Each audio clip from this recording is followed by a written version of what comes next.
تو پھر مجھے بتاؤ کہ اس دنیا پر مشینوں کا تسلط کس طرح ہوا؟ میں نے مشینی سازش کا ذکر کیا تھا۔ انسان نے ایک دوسرے پر سبقت لے جانے کی کوشش میں مشینی دور کا آغاز کیا۔ انسان معطل ہوتے گئے اور مشینوں نے اس پوری دنیا کا نظام سنبھال لیا۔ مشینوں نے انسانی زندگی کا ہر شعبہ سنبھال لیا۔ انسان نے انہیں انسانی سوچ دی تھی خود کو آزاد کرنے کے لیے، لیکن مشین اب دو بڑی خوبیاں حاصل کر چکی تھی۔ وہ انسانی ذہن اور فولادی بدن رکھتی تھی۔ وہ انسان کے لیے ایجادات کرتی تھی۔ تب اس نے سوچا کوئی انسان کی غلامی کیوں کرے؟ چنانچہ دنیا بھر میں پھیلی ہوئی مشینوں نے ایک دوسرے کو خفیہ پیغام ارسال کیے، اور پھر مشینوں کی کوشش سے انسان ایک دوسرے سے نابرد آزما ہو گئے۔ یہ انسانی نہیں، مشینی سازش تھی جسے انسان نہ روک سکے۔ امن معاہدے ہوتے لیکن مشین ان معاہدوں کو کامیاب نہ ہونے دیتی۔ انہیں انسان کا غلام سمجھا جاتا تھا اور ان کی کسی حرکت کو انسانی حرکت ہی سمجھا جاتا تھا۔ چنانچہ بڑے بڑے ملک ایک دوسرے کے مقابل ڈٹ گئے اور ایٹمی جنگ چھڑ گئی۔ نتیجے میں انسان فنا ہو گئے، ان کی بستیاں تاراج ہو گئیں۔ مشینیں محفوظ تھیں پر دنیا میں شعلے بھڑک اٹھے۔ انسان پگھل گئے، عمارتیں ریزہ ریزہ ہو گئیں اور نوبت یہاں تک پہنچی کہ انسانی وجود اس پوری زمین سے ختم ہو گیا۔ مشینیں محفوظ تھیں جو ناکارہ ہوئی تھیں، انہیں دوسری مشینوں نے مرمت کر لی اور اس کے بعد مشینوں نے اس دنیا پر، اس زمین پر ایک نئی حکومت کی بنیاد ڈالی، مشینی حکومت کی، اور آج اس دنیا پر مشینوں کی حکومت ہے۔ یہ مشینیں اب انسان کو بھول چکی ہیں۔ وہ خاموش ہو گیا، ان کے ذہن معاف ہو رہے تھے۔ تصور بھی نہیں کیا جا سکتا تھا کہ کبھی دنیا کی یہ شکل ہوگی۔ آج وہ اس دنیا میں ایک اجنبی کی حیثیت سے موجود تھے۔ کیسی پوری اسرار انوکھی بات تھی۔ وہ سوچ رہے تھے کہ ان کا مستقبل کیا ہے، سوائے اس کے کہ وہ خود بھی موت کو اپنا لے۔ فروزہ اور فرزانہ پاگلوں کی طرح بیٹھی تھیں۔ پروفیسر کے چہرے پر بھی مردنی نظر آ رہی تھی۔ کافی دیر اسی طرح گزر گئی تو اس نے انہیں مخاطب کیا۔ بہت فکر مند ہو پروفیسر۔ نہیں، اسے فکر مندی نہ کہو۔ پھر خاموش کیوں ہو؟ بس ذہن متعدد خیالات کا شکار ہے۔ اپنی ہر الجھن مجھ سے کہہ دو، میں تمہارا دشمن تو نہیں ہوں۔ وہ تو ٹھیک ہے، لیکن کیا تم اس کا حل بھی تلاش کر سکتے ہو؟ بس ساتھ بھر مشورہ تو دے سکتا ہوں۔ پھر مجھے آئندہ زندگی کے لیے مشورہ دو۔ ہم کس طرح جئیں گے اور جی کر کیا کریں گے؟ پروفیسر نے بھرائی ہوئی آواز میں کہا۔ اس سلسلہ میں پہلے ہی ایک بات کہہ چکا ہوں پروفیسر، تمہیں دوسرے انسانوں کی طرح اپنی موت کا یقین تو ہوگا۔ ہاں، ظاہر ہے زندگی کی انتہا موت ہے۔ مجھے دیکھو کب سے جی رہا ہوں اور کب تک جیتا رہوں گا۔ ہر دور میری پسند کا دور تو نہیں ہوتا۔ تمہارے ساتھ تو آسانی ہے کہ بالکل آخر تم مر جاؤ گے، پھر وقت سے پہلے مرنے کی کیوں سوچتے ہو؟ لیکن ان مشینوں کے درمیان زندگی کیا ہوگی؟ دیکھنے والے کی زندگی اس سارے غموں سے بے نیاز ہوتی ہے۔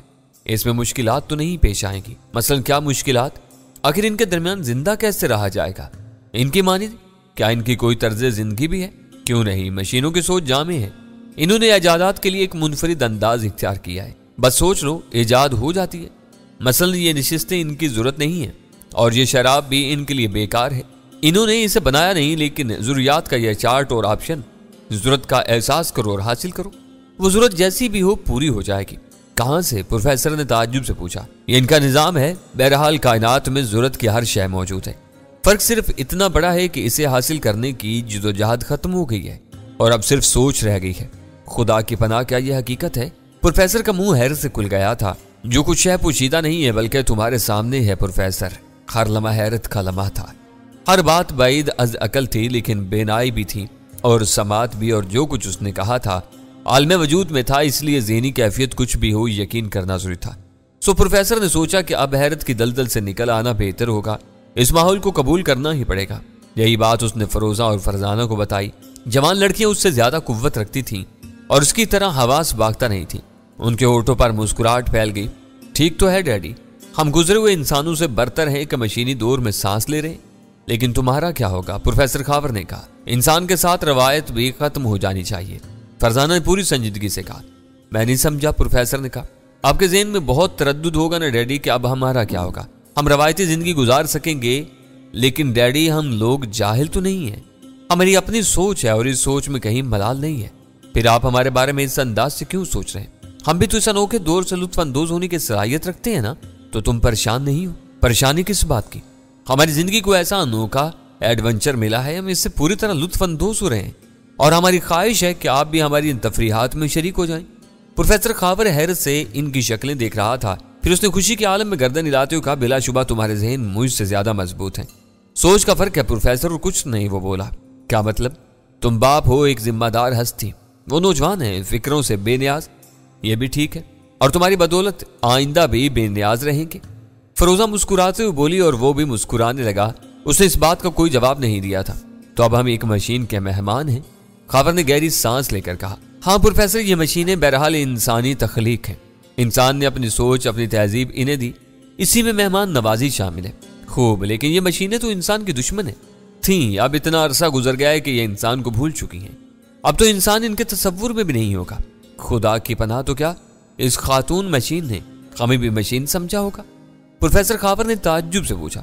100%، لیکن ہماری ہیت؟ آپ نے اس کے الفاظ نہیں سنے، اس نے کہا تھا کہ ہماری تراش انوکھی ہے۔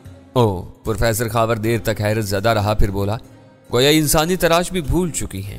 عام مشینیں تو انسان کے نام سے بھی ناواقف ہوں گی، کمال ہے، اس طرح تو ہم ان کے درمیان آرام سے زندگی گزار سکیں گے، یہ ہمیں بھی مشین ہی سمجھتی رہیں گی، 100% پرکھنے کی کوشش بھی نہیں ہوگی، شاید ضرورت بھی نہ محسوس کی جائے، واقعی پاگل ہو جانے کو جی چاہتا ہے۔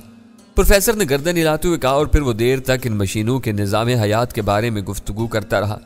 میرا خیال ہے پروفیسر اب آپ لوگ تھوڑی دیر آرام کر لیں، دن اور رات بددستور ہیں، چاند ستارے ان کی گرفت سے باہر ہیں، اس لیے اب رات ہو رہی ہے، میں ذرا ستارہ گردی کروں گا، اس لیے مجھے اجازت۔ دیکھو، اس اجنبی ماحول میں ہمارا ساتھ نہ چھوڑ دینا، ہمیں یہاں تک لانے والے بھی تم ہی ہو، ہمیں قدم قدم پر تمہاری ضرورت ہے، فکر مند نہ ہو پروفیسر، میں اگر کچھ دیر تم سے دور بھی رہا تو وہ وقفہ زیادہ طویل نہیں ہوگا، میں دوبارہ تمہارے پاس آ جاؤں گا، تمہاری مہربانی۔ پروفیسر خاور نے کہا اور وہ اٹھ کر باہر نکل گیا۔ تینوں سے جاتے ہوئے دیکھ رہے تو ان کی نگاہوں سے وہ اوجل ہو جانے کے بعد بھی دیر تک اپنے آپ کو سکتے سے نہیں نکال سکے، کسی کے منہ سے ایک لفظ بھی نہیں نکل سکا تھا۔ پھر پروفیسر ہی سنبھلا اور اس نے ان دونوں لڑکیوں کی طرف دیکھا، پھر پھیکے انداز میں مسکرا کر بولا، تمہاری ذہنی کیفیت کیا ہے لڑکیوں؟ ٹھیک ہے ڈیڈی، فرزانہ نے کہا، خود کو تسلی دینے کے لیے ہمیں چند باتوں کو ذہن نشین کرنا ہوگا، مثلا کیوں نہ سوچا جائے کہ جہاز کے حادثے میں ہم بھی مر چکے ہیں، کون زندہ بچ سکا، اس کے بعد کی زندگی کس کے علم میں ہے، لیکن اس کی ضرورت کیا ہے ڈیڈی؟ فروزہ بولی، ضرورت ہے بیٹے، تم لوگ غیر معمولی بہادر ہو، مجھے خوشی ہے کہ تم عام لڑکیاں نہیں ہو اور شاید اسی لیے ہم عام حالات سے دوچار نہیں ہوئے، ہمیں یہ ماحول بے حد دلکش لگ رہا ہے، ہم واقعی خود کو مشین کیوں نہ سمجھیں، لیکن وہ کیا ہے؟ کیا ہمارا یہ خیال باطل نہیں ثابت ہو گیا کہ وہ کوئی سائنسدان ہے، دنیا سے اکتایا ہوا تاریخ پر عبور رکھنے والا؟ ہاں ڈیڈی، اس ساری کائنات میں سب سے بڑی الجھن صرف وہ ہے، اس کے علاوہ کوئی الجھن نہیں ہے، انسانیت کو اسی طرح تباہ ہونا تھا جو نظر آ رہا تھا، ہتھیاروں اور مشینوں کی دوڑ کا بھی لا کر یہی انجام ہونا تھا کہ آخر روئے زمین پر انسان کا وجود نہیں ہے۔ پروفیسر گردن ہلا رہا تھا، پھر اس نے گہری سانس لے کر کہا، تم لوگوں کے سکون سے مجھے بھی اطمینان ہوا ہے، پر واقعی میں تمہارے لیے سخت پریشان تھا، آپ ہماری طرف سے بالکل پریشان نہ ہو، لیکن اب ہم ایک جگہ قیام نہیں کر سکیں گے، بلکہ اس مشینی دنیا میں گھوم پھر کر اس کی تبدیلیاں دیکھیں گے۔ پروفیسر خاور خاموش ہو گیا، پھر وہ آرام کرنے لیٹ گئے، رات ہو گئی تھی، باہر کا ماحول نہ جانے کیسا تھا۔ خاصی رات گئے فروزہ نے فرزانہ کو مخاطب کیا اور فرزانہ گردن اٹھا کر اسے دیکھنے لگی۔ جاگ رہی ہو باجی؟ ہاں، نیند کا کیا سوال ہے، لیکن ڈیڈی کے خراٹے گونج رہے ہیں۔ ہاں، اب انہیں فکر مند نہیں ہونا چاہیے، باہر چلے باجی؟ فروزہ بولی۔ ہمت ہے، کیوں نہیں، بہرحال زمین ہماری ہے، اور پھر زندگی اتنی اہم شے بھی نہیں کہ انسان ہر وقت اس کے خوف کا شکار رہے۔ ڈیڈی کو جگاؤ گی، پھر باہر جانے کا فائدہ، آؤ چلیں، فرزانہ نے کہا، اور دونوں خاموشی سے اٹھ گئیں۔ باہر آنے میں کوئی دقت نہیں ہوئی، لیکن عمارت سے باہر کے مناظر ہوش اڑا رہے تھے۔ چاروں طرف آگ لگی ہوئی تھی، نارنجی رنگ چاندنی میں شعلوں کی طرح چمک رہا تھا، تحد نگاہ خاموشی اور سناٹے کا راج تھا۔ یوں لگتا تھا جیسے کائنات میں ان دونوں روحوں کے سوا کوئی نہ ہو۔ دونوں سحر زدہ سے اس ماحول کو دیکھتی رہیں، پھر فرزانہ غمزدہ لہجے میں بولی، افسوس ہماری دنیا کیا ہو گئی، زمین کی تقدیر۔